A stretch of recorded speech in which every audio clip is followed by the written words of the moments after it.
All right, everybody, welcome to another episode of the Jacque Show. So I was thinking this time of year, I would look back and look at some of the episodes that you, the listeners, listened to, downloaded the most. And so I wanted to basically re-release this episode, bring it out because clearly you loved it. And if some people maybe saw it get buried in some of the previous episodes, it's going to be easier to bring it up to the surface so they can also like it, enjoy it, etc. So we're going to talk about the dangers of being gluten-free. So enjoy the episode. If you've listened to it before, listen to it again. I'm sure you're going to get some more gems out of it. And thank you guys so much for all the downloads and all the love over the last year.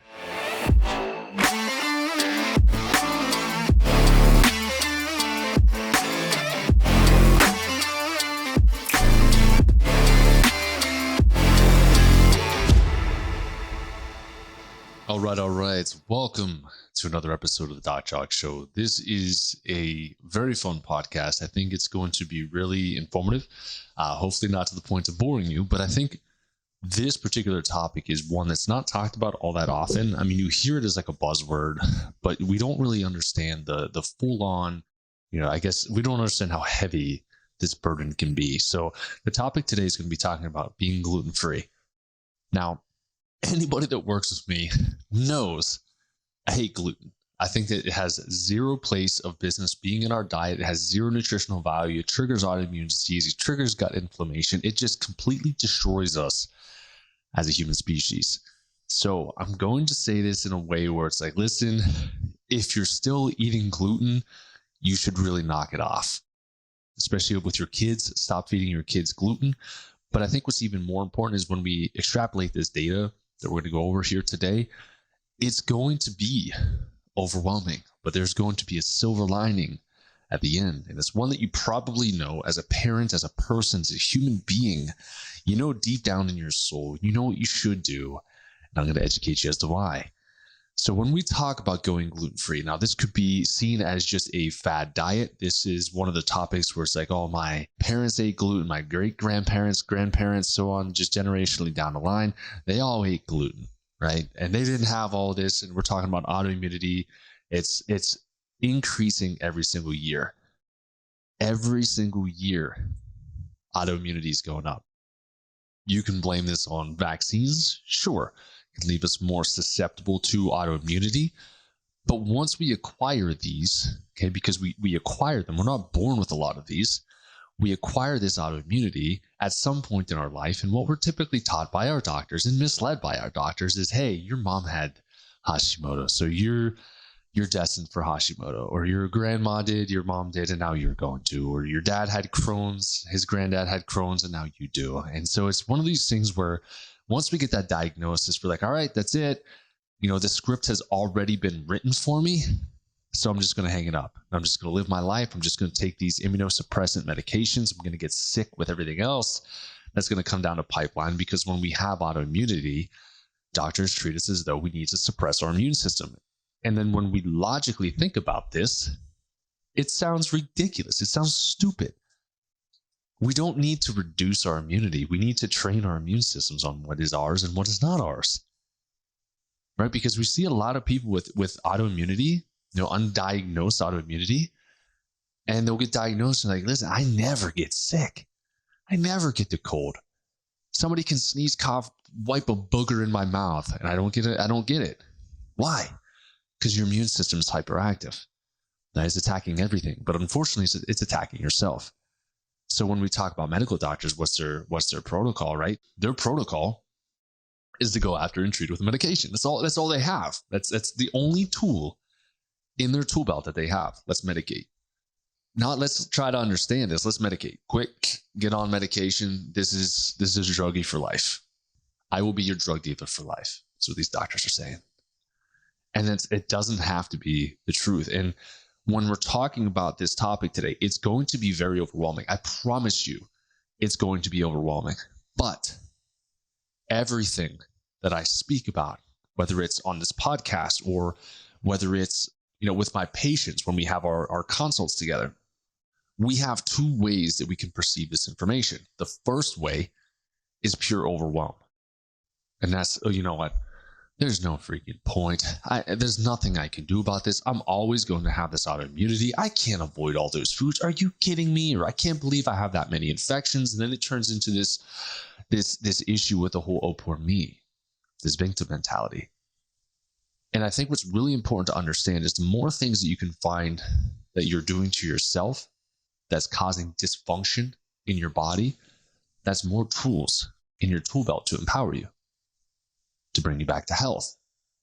The worst thing that I could tell you when I run all my tests is say, everything's clean. I don't know where these symptoms are coming from. I don't know. It doesn't happen. I always find the cause. It's what I do. I'm a doctor of cause over here.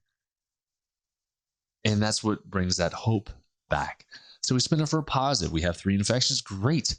That's 3 awesome areas of improvement that's causing and triggering these symptoms. Now let's talk about diet and lifestyle to make sure that once we eliminate these infections, they don't come back. When we have our patients that come to us, okay, and they've got Hashimoto, they've got celiac, they've got colitis, they've got behavioral disorders, right? And we're like, okay, what do we do?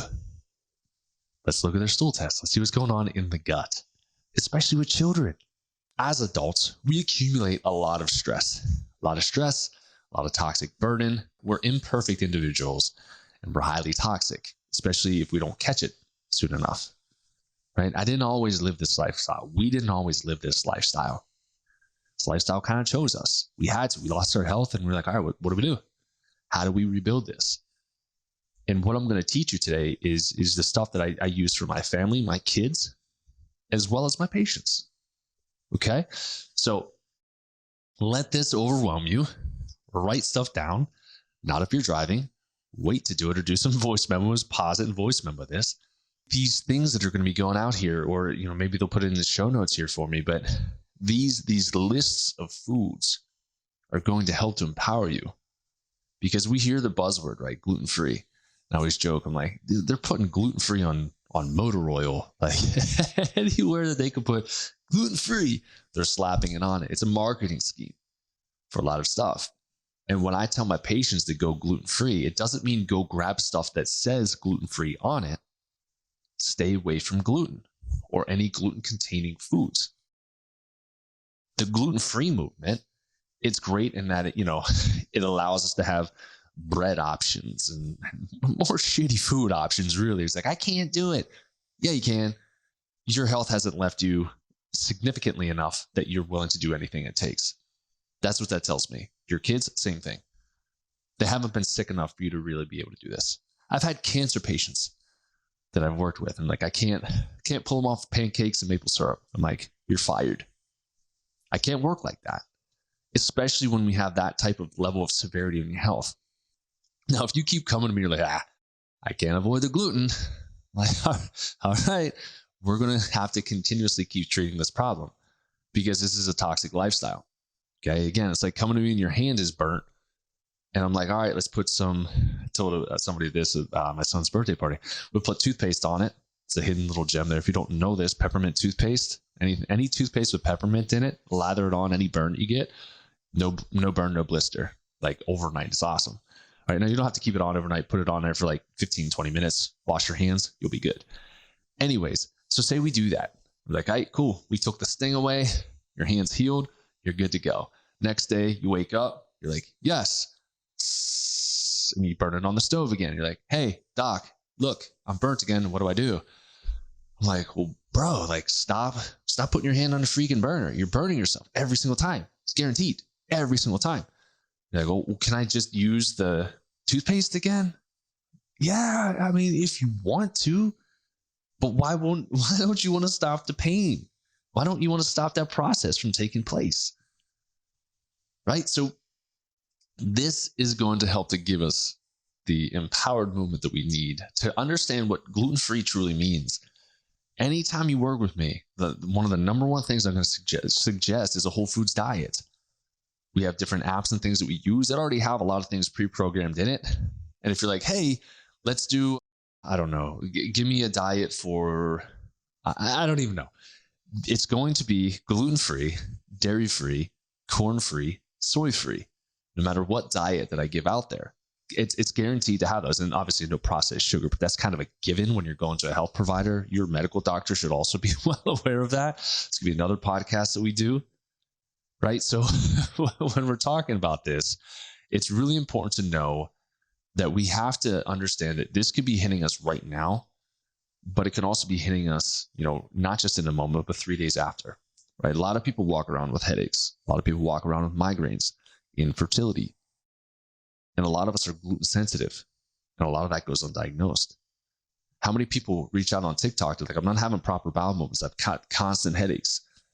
We can talk about the random food avoidances, avoid these things. It's like, okay, yeah, I'll try that. Well, then there are these hidden ones where you're like, oh, I'm gluten-free though. I eat gluten-free stuff. Do you? Or do you eat stuff that's trying to be like it's gluten-free? Just like the vegan movement, right? I eat the Impossible Burger. Well, it's impossible for that to be healthy because it's just shit in a burger patty to try to make it seem as though it's meat. It's not healthy for you. It's a lie. It's a fallacy. Right? And this is something, we'll dive into this real quick, but this is something that we have to be really aware of because they're trying to push farmers out of being able to do what they do, right? Regenerative agriculture is one of the quickest ways to reduce our carbon footprint, all right? Helps against climate change. They're trying to stop that. They don't want to have everything processed in plants by Bill Gates, the largest landowner for farms. That is scary, very scary. And they're trying to push up the price of everything else so that our meats this fall is going to be incredibly expensive. So I advocate for you, get a gun, get a bow, get out there, learn how to hunt safely. If you need help, my buddy Jeremiah Berta is going to be doing some stuff on TikTok, little tutorial videos, and you could reach out to him. He's happy to help. He loves doing it. He's like my guru for the woods. Okay. So let's just get right into this. And by right into it, this has been 11 minutes of talking and we're getting after it. So I guess that was just kind of like a warm lead up to what we're going to get into. I think what's really important to note is talking about the severity of this. Okay. So this is the autoimmune movement has been rapidly increasing. And right now, according to statistics, we've got about 23.5 million people, Americans, who are diagnosed with autoimmunity. Autoimmunity in any naturopathic or functional medicine or chiropractor, most doctors even too, miss the autoimmunity piece because they don't know what the hell's going on. So we have the 23.5 million, but I guarantee you we have more of that with active autoimmunity that have not been diagnosed by a medical doctor, which would then be put into these statistics. I work with patients who know that they have autoimmunity just innately. They're like, yep, I've got autoimmunity. I confirm it on my proper testing, and then we treat it.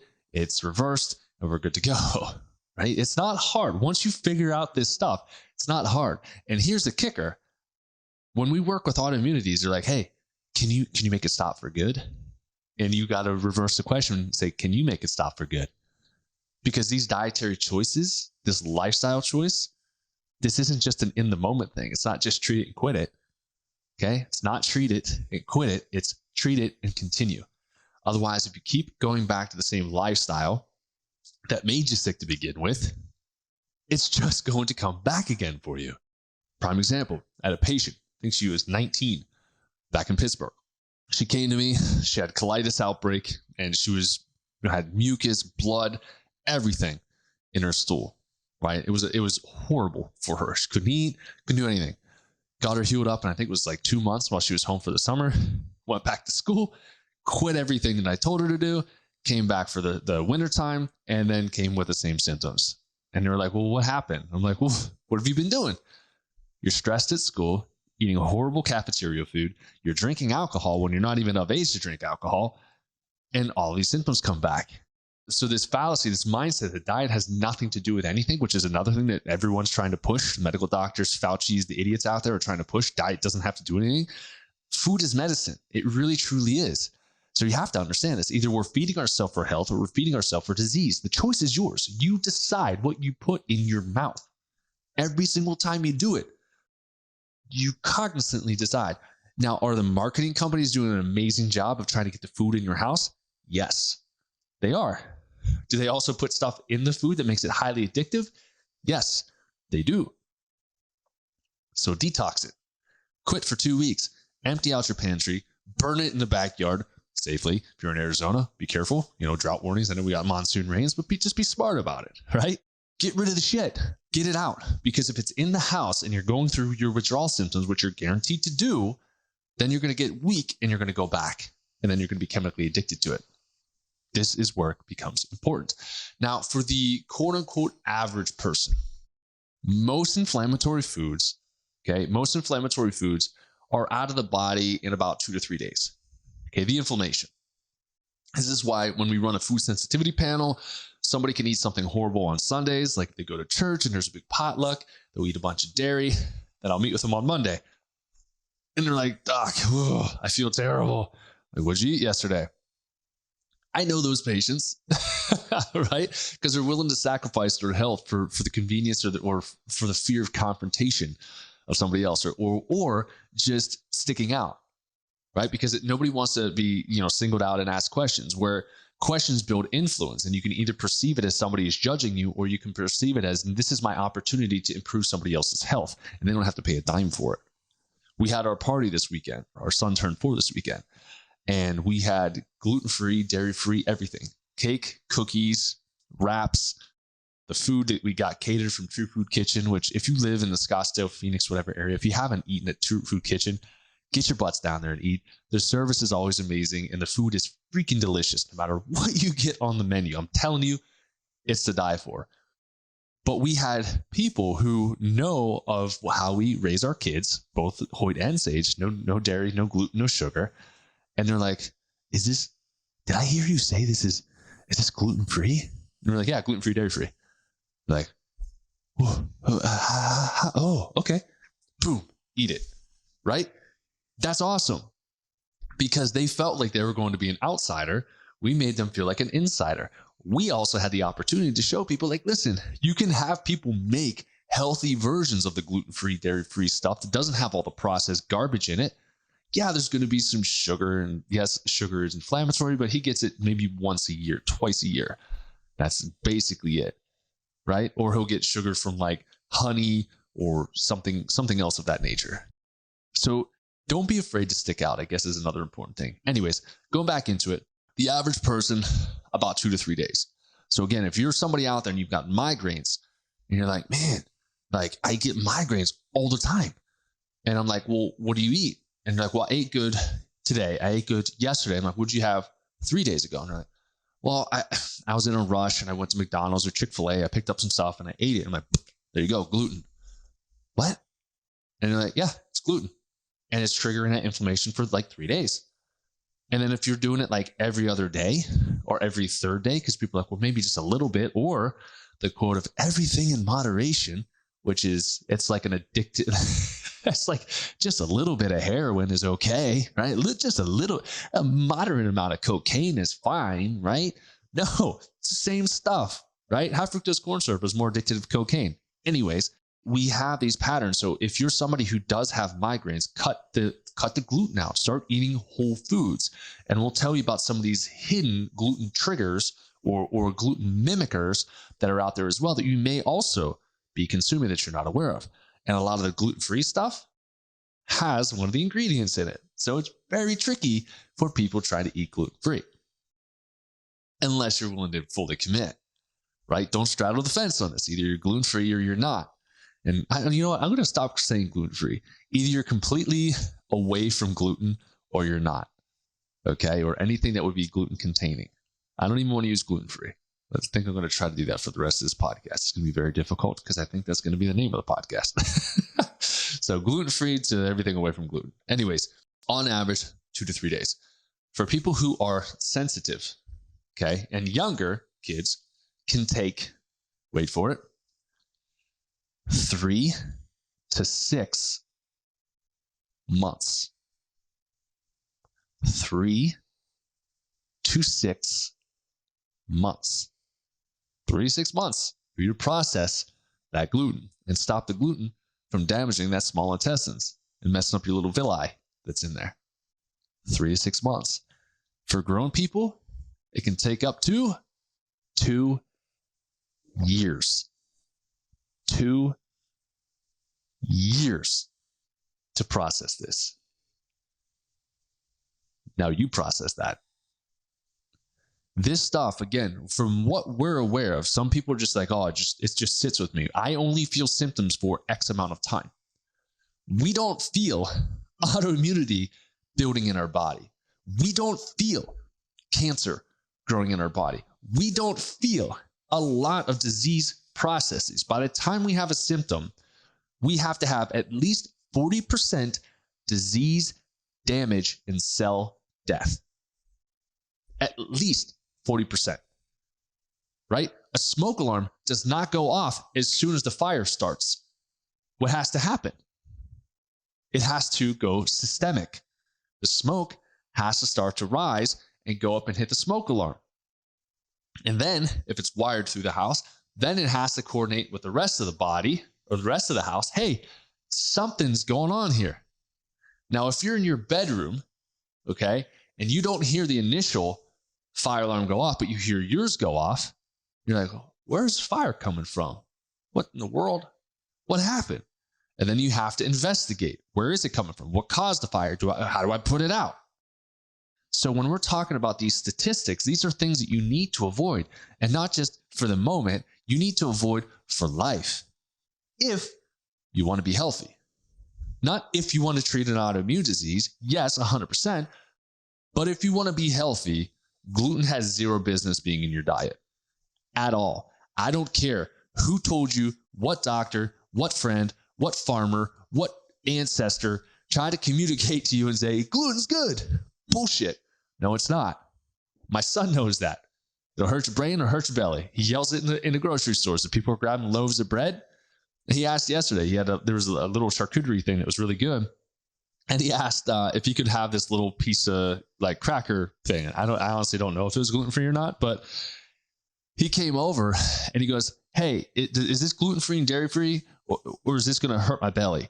And we're like, I don't know. It's probably going to hurt your belly. And he goes, okay, throws it in the trash and moves on. So for the parents out there who are like, well, I can't do that for my kid.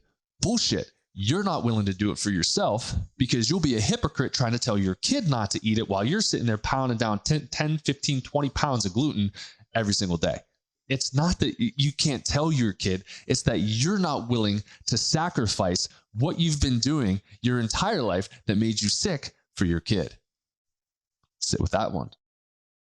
Hey everyone, so I wanted to take a minute here real quick and introduce you to a product that my wife introduced me to, and I was very hesitant at first when she handed it to me because she said it was liquid mushrooms. And I don't know if you've ever tasted mushrooms before, but they usually taste like the dirtiest of dirt and pretty bad. And so she made me this drink and she was like, here you go. And it tasted like root beer. I'm like, how did you do this? What type of voodoo magic did you do to make this stuff taste good? And so she explained to me the Ananda elixirs, how they extracted the products, how they did it themselves, how they packaged it themselves, how they flavor it themselves, and everything is completely natural. I had the opportunity to be able to interview Sammy on a podcast previously, and one of the things I wanted to do was be able to help to promote her business because she has something that I don't think anybody else is doing, especially at the capacity that her and her husband are doing. So this blend of mushrooms, you're going to have things like lion's mane in it. You're going to have cordyceps. You're going to have turkey tail, some reishi in there as well. It's 100% organic, botanically based flavors as well. And there's a 1-to-3 extraction ratio. So it's incredibly potent. So this is something that you can add in a mocktail if you don't want to drink. You can add this into your kids, sparkling water to give them a little extra flavor. You can add it to your coffee. I mean, you can add this stuff to anything that you possibly want, and it is absolutely amazing. So be sure to check out Ananda Elixirs and use my code DocJacque to make sure that you get the most out of your next purchase. The gluten-free movement, or the absence of gluten in the diet, is very important to understand. Yes, it triggers autoimmunity. Yes, it triggers inflammation. Yes, it triggers dis-ease in the body. Every single disease process or a dis-ease state starts with inflammation. So if you're eating gluten, is it going to cause inflammation? No or yes? Or I should just say yes or yes. Yes. How many times? Every time. This isn't, Sex Panther? It doesn't work 60% of the time every time. It works every time. It successfully causes inflammation in your body. So again, if you want to be healthy, you avoid the gluten, hands down, no questions asked. I don't care if you're like, well, I had some last week. I'm good. I only have a little bit a month, or I have a vacation meal or a cheat meal here or there. Look at the statistics. Look at the research. It isn't just in that moment that you eat it. You're building disease for like 6 months to 2 years after you consume gluten. Is that something you're willing to do? Because at some point when you're diagnosed with autoimmunity or you're diagnosed with cancer, if you have a good doctor, they're going to tell you then, get away from it. So either you do it now or you do it when you're almost dead. What do you want to do? I think I could get really fired up about this topic. It's almost worse than vaccines for me. I hate the gluten-free movement. And I hate what they've created. It's a crutch. It's a crutch for people who are like, well, I need a little bit of this. I need a little bit of that. Do you? Do you? You have zero. You lack discipline. Was that Arnold? You lack discipline. Seriously. Okay? So now let's go into this stuff. What can mimic gluten? The top one that I think a lot of people know about but don't really want to admit is corn. Not just like the high fructose corn syrup, the bad stuff, even if it's just your quote unquote non-GMO corn, whatever it is, which pretty much all corn is GMO now. There's like no corn seeds that are not GMO. It's going to trigger a very common or very similar reaction to gluten, okay, or gliadin, which is the component inside gluten that causes inflammation in the body. So if you say, I'm gluten-free, but you're pounding down corn chips, or you're having tacos, no, you're not. Corn tortillas, no, you're not. Or you're like, I cut out all the gluten and my rosacea comes back every once in a while. I don't know what's happening. My lupus comes back. I don't know what it is. Did you have some corn? Oh, Taco Tuesday, right? Or Tequila Thursdays. And I had that. Like, we're like, oh, shoot. I didn't know that. Because why? Because we're not being told that. So corn is one of the top offenders. It's also one of the top, quote unquote, gluten-free foods. Tons of research on it. Mimics the gluten. Okay, so avoid. The next one. This one's harsh. Rice. Why is it harsh? What are most products that are gluten-free made with? Brown rice flour, brown rice syrup. Probably one of the number one ingredients in most gluten-free things that say gluten-free on the bag or on the label. Rice, brown rice. So what's it do? It contains something called, okay, it's FPIES.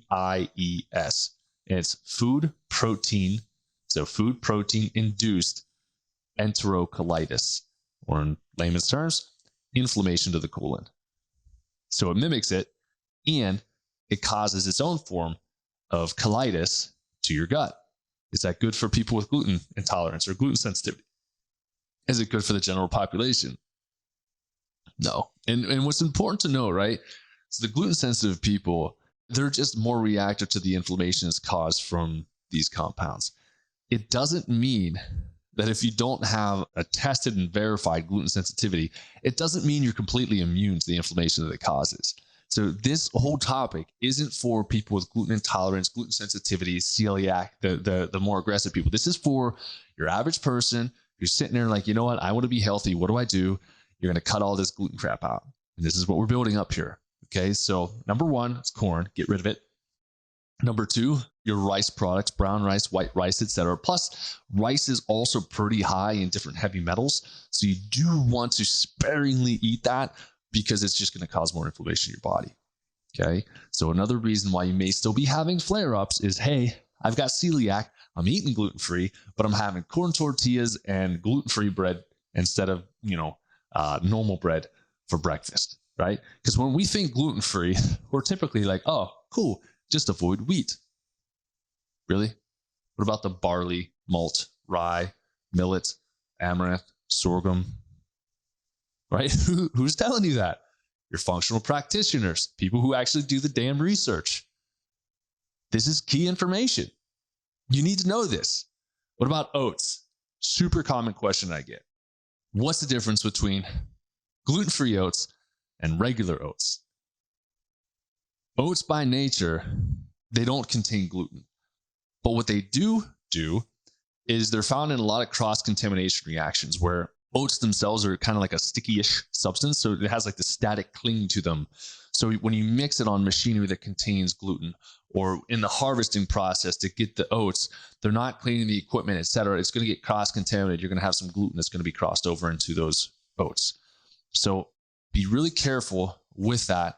And if you are going to go for oats, pay the extra $1, whatever it is, for the bag and go gluten-free for the oats. It's just to hedge your bets, okay? Or cut them out entirely, but we're trying to be as strict as possible with this type of avoidance, okay? Next one is going to be millet.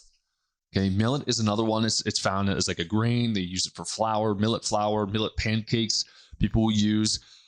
And it has a type of gluten protein in it called panisin. Okay, so gluten protein, so it comes from gluten, so it also has gluten in it. Did your doctor tell you that? Probably not.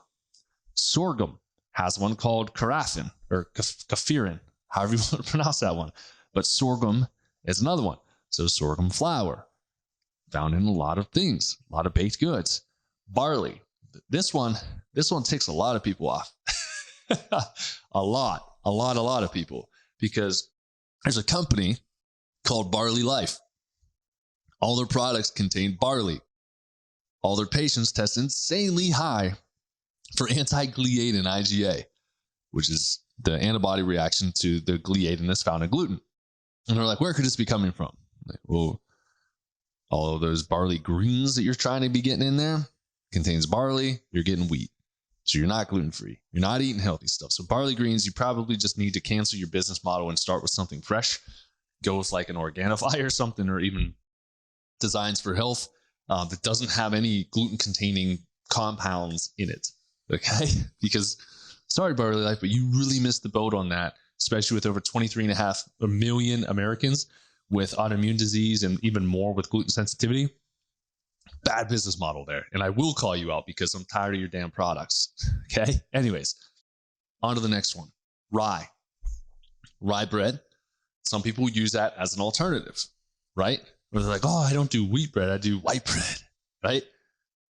Please look at the label. What is white bread? It's bleached wheat. It's worse.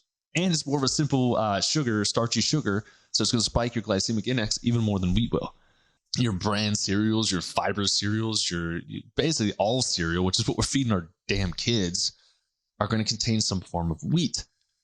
Parents, we need to be better, right? Because I get fired up because I don't want my kid to have to tell your kid that they're hurting themselves, because he's going to do it. He's just turned 4. He's very extroverted. He's very opinionated. He knows his stuff. He's going to tell your kid to tell you to stop serving you that stuff. And I'm freaking proud of him for that and having that stance, because he knows better. And this isn't, people are like, oh, you're brainwashing your kid. No, I'm educating my kid based off of actual scientific research on how to be truly healthy. If you want your kid to be sick and you want to continue to pay your kid's medical bills because he's getting ear infections, chronic disease, he has no immune system, he's getting cancer, or now he has an autoimmune disease or type 1 diabetes, you're like, I don't know what happened. You fed him shit from birth. Take personal responsibility in that. I get fired up enough to say, and I'll tell Megan, I'm like, listen, somebody needs to call CPS on that family for what they're feeding that kid. You'll have obese children walking around with 15 pounds of McDonald's and burgers and crap food. To me, you don't deserve to be a parent. You're poisoning your child and you're setting them up for failure later on in life. I am that excessive with this stuff. Okay? If you ask my opinion, you're going to hear it. I'm not going to shove it down your throat, but it really upsets me because I love kids. I want this entire world to be as healthy as humanly possible. I don't want people to think that they're dependent on the medical system, but it's a beautiful model. Let's feed them cereal for breakfast. Let's give them a ham and cheese sandwich for lunch. Let's give them some sort of pizza for dinner. Let's give them some sort of chicken nuggets. Wheat. How do we not suspect? Like, how could we even think that our kids aren't going to get sick from that type of diet and lifestyle? Oh, and we'll put our kids in sports and we'll feed them Gatorade with artificial everything and shitty sugar. Now my kid has ADHD. Really? Does he? Does she? Really? No. No. And for the adult, and this might upset some people, for the adults who are diagnosed with adult onset ADHD or adult ADHD, when I was in school, sounding old, when I was in school, that was not, it wasn't possible. You had to be diagnosed with ADHD prior to entering the classroom, which means you had like 6 years to be diagnosed with ADHD. And then we strap you in a classroom and say, don't use your energy. I'm going to make you sit and focus with all these books. Also, you now have school lunches, which is going to poison you. Also, we're going to give you Gatorade. Oh, we live in Arizona. Let's give even more Gatorade because they're dehydrated. There's plenty of other health alternatives. You could do coconut water. It has plenty of electrolytes in it. You could do the elements, little like salt, potassium, magnesium packets. You could do Numa, which is another coconut water-based product. There's so many things. You can, instead of Pedialyte, you can use Kinderlite. There's so many things if you're willing to search for it. Okay, and this can be overwhelming, but I want you to listen to this, and I want you to sit down. Maybe if you're in a car, listen to this again, start taking some notes on this, because it's our responsibility as parents, as people, as humans, to protect ourselves and protect this world. We want to talk about also reducing pollution. All these pharmaceuticals that we're taking, they're going to go through, and a lot of them are excreted through urine, and then they're going into our drinking water. So then we're cross-contaminating our neighbors with the poison that we're putting in our bodies, because we're putting other poison in our bodies from our food, which is then making us reliant on medications. Do you see how the system works yet? It's beautifully designed. It's a beautiful, beautiful business model. It really is. And the advertising that goes along with this is years of brainwashing people to be this way, men to be super stubborn. We don't want to change unless we lose a leg. And then we're like, oh, well, maybe I'll eat some vegetables or some fiber, right? Most grown men are like, I don't want to eat fiber. I'm just going to take fiber gummies. I love my dad to death, but my dad pounds down fiber gummies, and they're not the healthy ones for him, right? So with avoidance of this stuff, it's massively crucial that we understand all of the different areas that gluten can sneak in, or the different molecules that can trigger similar inflammation to gluten, which then makes us sick. And the list goes on. So we have something that's known as pseudo grains, okay, or products that are kind of like our grains or normal foods, again, like our wheats, those types of things. And it just made me think, Amber Waves of Grain. I'm not being anti-patriotic. I know the song has been around for a very long time, but seriously, we need to maybe edit that portion of that so we don't feel like we're not patriotic if we eat gluten, because I have heard that from patients. What are you, not American? Like, what the hell are you talking about? I'm pro-American, I'm pro-health, right? So we'll go into the next one. And I'm going to pronounce it improperly on purpose. Quinoa, or quinoa. Quinoa. Right? So quinoa is one that can create glutinous type issues. Gluten sensitivities can be activated. Inflammation is going to be activated from quinoa. So this is another one where people are like, well, I can't do rice. Can I do quinoa? They're very similar. Now, if you have a food sensitivity to rice, but you don't to quinoa is going to be a little bit more safe for you, but it's still going to be inflammatory. Now, some of you who are listening might just be fist pumping in the air like, yes, Doc Jacque told me I don't have to eat quinoa. That stuff tastes like crap. It kind of does. It does. I'll use like tamari or something like that as like a soy sauce alternative to try to make it taste better, or like a bone broth. But man, that stuff it's not great. What's another pseudo grain? Buckwheat. Okay. Now, buckwheat doesn't technically contain wheat, but this is another one that does have a high level of cross-contamination from different food sources infiltrating buckwheat in the process, and can then also trigger gluten-type reactions. So whether you, again, have an autoimmune disease, or whether you're just working to be 100% healthy, this would be another one to work to avoid. And the other one here is going to be amaranth. That's another one that's going to be important to eliminate for the same reasons: cross-contamination, risk for gluten sensitivity. It can trigger inflammation in the body. The other one, oh, I love this one. I'm gonna say this one slowly for you in a very soothing voice. Dairy. Okay. One of the worst foods, but one of the most delicious foods that you can eat is a pizza. Pizza is by far, by design, deliciously poisonous. And I'll say, unless you're in Italy, because their pizza was, oh my God, it was so good. Anyways, dairy contains a molecule known as casein, okay, or beta casein. Casein is something that came into I think really like the bodybuilding movement. I think was the first time I heard about casein. They're like, hey, if you want to gain weight, if you want to bulk, bro, casein before bed, just scoop that, your weight gainer shake, and you get some protein, and you're good. I'm like, cool, yeah, I'll do that. Let's gain weight, and I did, and I felt horrible from it. I was so inflamed, so puffy, so bloated. Never saw an ab. I'm like, where'd my abs go? Like, what happened? Where did they go? It was the casein. It's going to mimic it, okay? It mimics gluten. It actually mimics it. So this isn't a cross-contamination thing. It mimics the same reaction and creates an inflammatory process, especially with people who have a hard time processing gluten. So this is another one where I'm like, guys, if you want to be healthy, what were three of the things that I mentioned: gluten-free, dairy-free, corn-free, soy-free. The only one I didn't throw in there in this was soy, and then the processed sugars and stuff, right? So you're knocking out three of these, the top categories, just by avoiding gluten in the body, okay, or gluten-containing molecules. So pulling from this is actually something that I learned doing this research for the podcast here today for you guys. Instant coffees, okay, the quick stirs, or sometimes there's packets you rip and tear and throw in there. From what I was researching, they also have gluten in them. I'm like, what the hell is wheat doing in coffee? Why? Right? I'm so specific with my coffee beans. It's insane.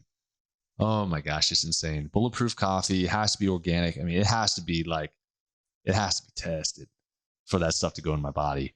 Otherwise, you just get exhausted from eating it or drinking it. I'm sorry. And then you have issues later on.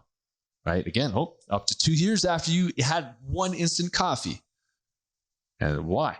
Well, because it had that in it. The next one's probably going to make you sick to your stomach, because it's close to making me sick to my stomach from it. Meat glue. Like, what? Meat glue. Sounds just as disgusting as it truly is. Now, it has a fancy name. It's called microbial transglutaminase, and that's what it is, or MTG. Worst part about it, doesn't have to be on the label. No company, thanks America, no company has to put this particular ingredient on a label. Meat glue holds a whole bunch of stuff together, and so it doesn't have to be on the label. And research shows that it alters gut permeability, contributes to leaky gut, and causes inflammation reactions, especially in those with gluten sensitivity. Yay, meat glue. How gross is that? That's disgusting. And so you can Google, like, hey, what foods or whatever's contain meat glue. But I ended with this one to wrap things back around and say, listen, we have to be responsible for our own health. We cannot allow the gluten-free movement to take over because it's not making us healthy. And so if you're like, well, doc, what do I do? Let's lay into this, okay? If you want to be healthy, okay, if you want to be healthy, you don't eat gluten.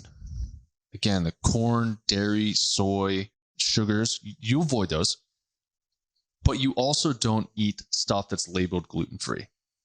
What is a true gluten-free diet? What is? Whole foods. Doc, I need a hamburger bun with my burger. No, you don't. Lettuce wrap it. Get that butter lettuce or bib lettuce, whatever they call it. Make a little burger bun, or throw it in a bowl, make a burger bowl. You could throw some healthier condiments or spices on there if you want to. Smash it all up and eat it. It's delicious. Same thing. And you'll feel so much better afterwards. I guarantee it. That's how I eat my stuff, where I'll just grab the patty myself and just eat it. That's what my kids do too. Like little cavemen, cavewoman. Num num num. Sage goes, num num num. I love being a dad. Side note. So avoid that stuff. When it comes to the whole food side of things, when we're talking about what do I eat or where do I find an alternative, even the word alternative is an excuse. It's a crutch. Like, I'm addicted to heroin, but what can I have that's close to heroin that's not really heroin? I'm addicted to cocaine. I don't want cocaine, but can I maybe get some Adderall? It's pretty close, right? Is that a little bit better? Off-label usage. When you say, what is a good alternative for a piece of bread? Lettuce. What's a gluten-free alternative for rice? Whole foods, fresh vegetables, fresh fruits, good meat. I mean, what is it that you want me to tell you? Because I'm going to tell you something, you're not going to want to hear it. And then when you're trying to get results in your health journey, you always have to do that inward self-reflection. Am I poisoning myself? Am I eating something that I shouldn't be eating? Am I actually emotionally addicted to this food? Am I chemically addicted to this food? Use this as a I'm mad kind of thing now, right? Because we talked about gluten, we talked about casein, right? We have casomorphines, we have gluteomorphines. They're morphine-like compounds that are addictive. So the foods by nature are addictive. They make you want to continue to eat it. Then they're emotional because a lot of the foods growing up have to do with cheese, right? Ham and cheese sandwich, okay? Or a hamburger with cheddar cheese on top, Swiss cheese. My dad loves Swiss cheese. My dad does cheese and onions, which is disgusting. I hate it, but that's one of the, he likes doing it. It stinks up the house when he does it, but he likes cheese and onions. It's an emotional thing. His dad used to do that, right? Or pizza. You're Italian. Hey, it's pizza night, right? Not that that's a bad Italian impression. I'm Sicilian, so I can do that. So the whole myth of an alternative needs to be eradicated, right? And if you're like, well, you know, Doc, I'm working with you, and I don't know how to be gluten-free because my husband doesn't want to be gluten-free, or my kids, I'm going to do this, but my kids aren't going to eat that. Your kids are going to eat what you serve them. Now, there is a certain level of difficulty with it, but you just need to kind of stand your ground for a little bit. And again, like when our kids are being a pain in the butt, it's because they don't want to eat their grilled chicken breast. They want to crush Brussels sprouts and some broccoli, or Brussels sprouts and some bacon, or they want to eat a whole bunch of green beans or steamed carrots. That's our issue. Right now, there's mornings where like we'll have oatmeal. You know, he'll want to have like some peanut butter, oatmeal and peanut butter, and every once in a while they'll have something that's going to contain not gluten, but something that's going to be like a little bit more tickling the fancy. Like we'll do pancakes that are gluten-free, dairy-free pancakes, basically vegan pancakes, egg replacer with flaxseed and all of that stuff. We just did those yesterday for his birthday. There is a lot that you're able to do. And if you set the precedent, you're the leader of the household, whether you're man, woman, whatever the rules are. If you're cooking the food, people eat what you're going to cook. Give them about 2 weeks to adjust their taste buds to it and stick to it. And know that you're going to have to wear some extra armor because they're going to try to throw you off course as well. Because if it's 2 months, 3 months or so down the line, I've heard everything. Doc, so-and-so thinks I've lost too much weight. And they say I look bad. They start doing the personal digs, say I'm looking bad, or they ask if I'm sick. Like, when can I stop this diet? I'm like, you dropped inflammation and fat. Like, what? You're lean? You have lean muscle mass on you. You have more energy. You have abundant health. You're sleeping phenomenally. You don't have PCOS anymore. You're not dealing with infertility. You've only gained like 15, 20 pounds during pregnancy. You pop right back, post-preg. Like, what? Why are you letting somebody do that when they obviously don't care about your health? They just want it to be convenient for them. So we're trained, a lot of Americans have the fear of confrontation. It's easier to just give in. It's easier to just be passive. It's easier to say, oh, okay, I can do this if it's only 2 months. I can do this if it's only 30 days. I can do that if I can go back to eating it after, right? Because my husband thinks I lost too much weight. Well, vice versa. Husband starts losing a bunch of weight. Wife gets pissed off because wife is fat and overweight, and the husband looks fantastic. And wife's like, when are you going to be done with this? We can't go out to eat anymore. We can't do this. You always want the healthy food. And they just pick. And it's always the people closest to you. My mom, my dad says this. My loved one says this, right? I can do that if If we have that mentality going through this, you will never be successful long term.